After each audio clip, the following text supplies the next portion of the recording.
Hello friends, welcome to tech pay. Friends, ఈరోజు మనం ఈ వీడియోలో బిఎస్ఎన్ఎల్కి సంబంధించిన ఒక బెస్ట్ ప్లాన్ చూడబోతున్నాం. స్పెషాలిటీ ఏంటంటే ఇదివరకు ఆ ప్లాన్లో రోజుకి 1.5 జీబీ డేటా ఇచ్చేవాళ్ళు, కానీ ఇప్పుడు దాన్ని పెంచి 2 జీబీ ఇవ్వడం జరుగుతుంది అనమాట.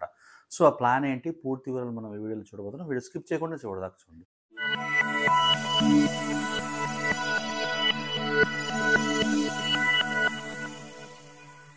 Welcome back friends. ఇప్పుడు దాకా వీడియోని లైక్ చేయకపోతే లైక్ చేయండి. లైక్ చేయడం వల్ల ఈ వీడియోని చాలా మందికి ఫార్వర్డ్ అవుతుంది. అంతేకాకుండా ఈ వీడియోని మీ వాట్సాప్, ఇన్స్టా, ఫేస్బుక్ గ్రూప్స్లో ఫార్వర్డ్ చేయడం వల్ల అందరికీ ఎంతో కొంత ఉపయోగపడే అవకాశం అయితే ఉంటుంది. మ్యాటర్లోకి వస్తే కనుక ఈ రీఛార్జ్ ప్లాన్లో ఇదివరకు రోజుకి 1.5 జీబీ డేటా మాత్రమే వచ్చేది.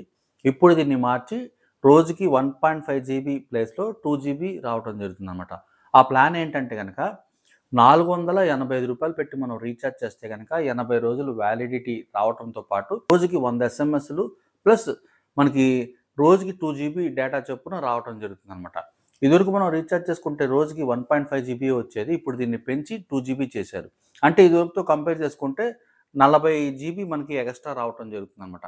ఎవరైతే ఎక్కువ రోజుల కోసం రీఛార్జ్ కోసం చూస్తున్నారో అటువంటి వారికైతే ఇది బెస్ట్ ప్లాన్ అనమాట. ₹485 పెట్టి రీఛార్జ్ చేస్తే మనకి 80 రోజులు వ్యాలిడిటీ రావటమే కాకుండా రోజుకి 2 జీబీ డేటా, అన్లిమిటెడ్ కాలింగ్, 100 ఎస్ఎంఎస్లు అయితే రావడం జరుగుతుంది అనమాట. క్రితంతో కంపేర్ చేసుకుంటే ఇప్పుడు ఈ రీఛార్జ్ ప్లాన్ మరింత లాభదాయకంగా మారడం జరిగింది. ఇది బెస్ట్ ప్లాన్ అనమాట. వేరే నెట్వర్క్తో కంపేర్ చేసుకుంటే కనుక సేమ్ ప్లాన్ మనం రీఛార్జ్ చేసుకోవాలి అంటే కనుక ₹1000 పై చిలుకే ఉందన్నమాట. సో ఇది ఫ్రెండ్స్ ది బెస్ట్ ప్లాన్ అనుకుంటున్నాను. ఎవరైతే ఎక్కువ రోజుల రీఛార్జ్ ప్లాన్ కోసం ఎదురు చూస్తున్నారో అటువంటి వారికి ఇది బెస్ట్ ప్లాన్ అని అనుకుంటున్నాను. వీడియో నచ్చిందని అనుకుంటున్నాను. నచ్చితే లైక్ చేయడం మాత్రం మర్చిపోవద్దు. Thank you.